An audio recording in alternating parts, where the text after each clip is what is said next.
Dr. Martin Luther King Jr. visited Minnesota several times during his lifetime. One of his earliest appearances in the state happened in Mankato in 1961. Tonight, Danny Spiewak recalls that visit, lifting the voices of those who preserved his message, still resonating today. Dr. Martin Luther King Jr. gave more than 2,000 speeches. Want all of our freedom, including one in 1961 in Mankato, then a city of 24,000. He was willing to go wherever the message needed to go. Bukata Hayes led the Greater Mankato Diversity Council for 15 years. Very few folks probably knew where Mankato, Minnesota was, but for Dr. King, it was like, this is an opportunity. His visit came during a period of rapid change. In 1954, the Supreme Court ruled segregation in public schools unconstitutional. In 1955, Rosa Parks set off the Montgomery bus boycott. And by the early 60s, protesters were challenging Jim Crow laws through lunch counter sit-ins and freedom rides.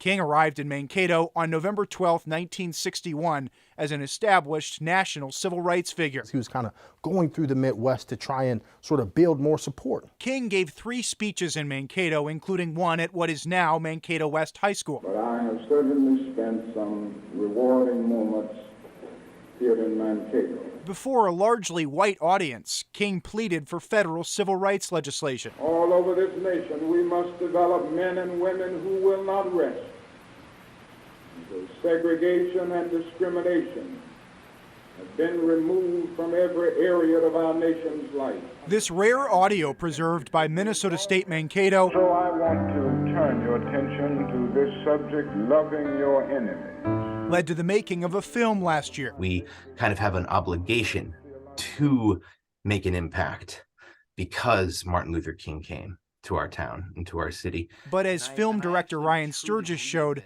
King needed bodyguards in Mankato, having received frequent death threats across the country. The film delves into the fact that he was not beloved during his time the way he is now. By delivering some of his most famous lines in Mankato, we must see that the time is always right to do right.